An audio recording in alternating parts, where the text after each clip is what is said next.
ये दोस्तों, welcome to this channel. मैं हूँ राहुल और आज के इस वीडियो में हम जानेंगे प्रिमिटिव और नॉन प्रिमिटिव स्केड्यूलिंग के बारे में और इनके डिफरेंस को भी देखेंगे।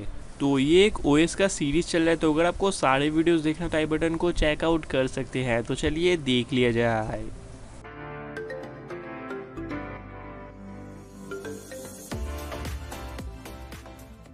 तो पहले जानते हैं what is primitive scheduling. Primitive scheduling is defined as the scheduling which is done when the process changes from running state to ready state or from the waiting state to the ready state। तो जब कोई एक process running state से ready state में change होता है, यानी कि उसका स्टेट चेंज होता है, या तो वेटिंग स्टेट से रेडी स्टेट में चेंज होता है, तब वहाँ पर हम उसको कहेंगे प्रिमिटिव स्केड्यूलिंग। तो अगर कुछ एग्जांपल्स को देखें, जो कि है round robin scheduling, priority scheduling and shortest job first scheduling. तो ये कुछ हो गए प्रिमिटिव टाइप के स्केड्यूलिंग।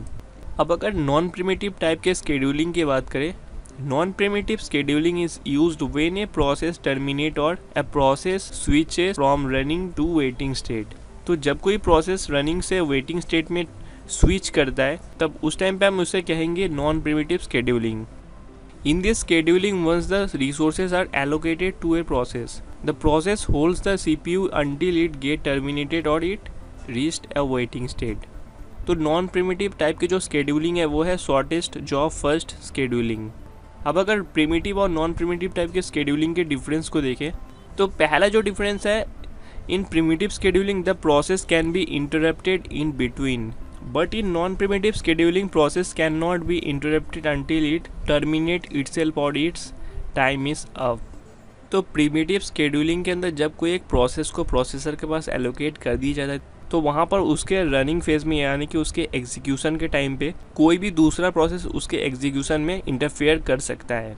और वहीं अगर नॉन प्रिमिटिव स्केड्यूलिंग की बात करें, तो यहाँ पर जब तक उस प्रोसेस का एग्जीक्यूशन कंप्लीट नहीं होता, तब तक कोई दूसरा प्रोसेस उसमें इंटरफेयर नहीं कर सकता, यानी कि तब तक उस वाले प्रोसेस को रोका नहीं जाएगा।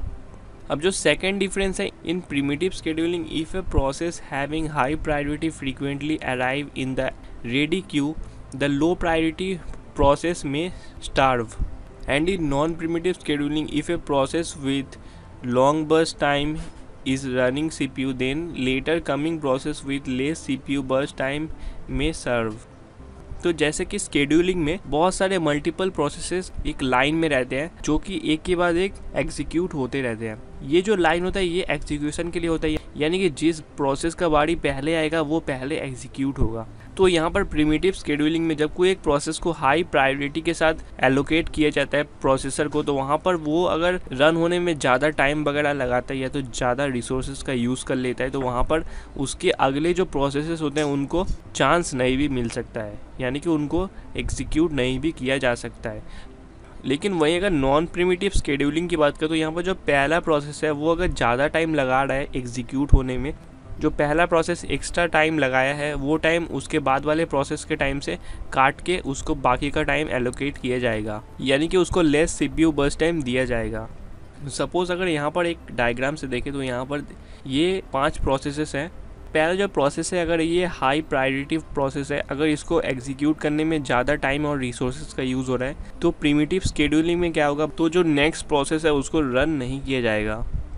लेकिन जो नॉन प्रिमिटिव स्केड्यूलिंग है, अगर यहाँ पर सेम सिचुएशन होता है, यानी कि जो पहला प्रोसेस है वो थोड़ा ज़्यादा टाइम लगा के एग्जीक्यूट हो रहा है, तो वहाँ पर जो अगला प्रोसेस आएगा उसको एग्जीक्यूट होने में जो उसको टाइम अलॉट किया गया था उससे कुछ टाइम उसको काट लिया जाएगा। सपोज़ अगर हर एक प्रोसेस को 10-10 सेकेंड का टाइम एलोकेट किया गया है, तो यहाँ पर अगर पहला प्रोसेस 10 की जगह 15 सेकेंड टाइम यूज़ कर लिया, तो अगले प्रोसेस को सिर्फ 5 सेकेंड का ही टाइम दिया जाएगा।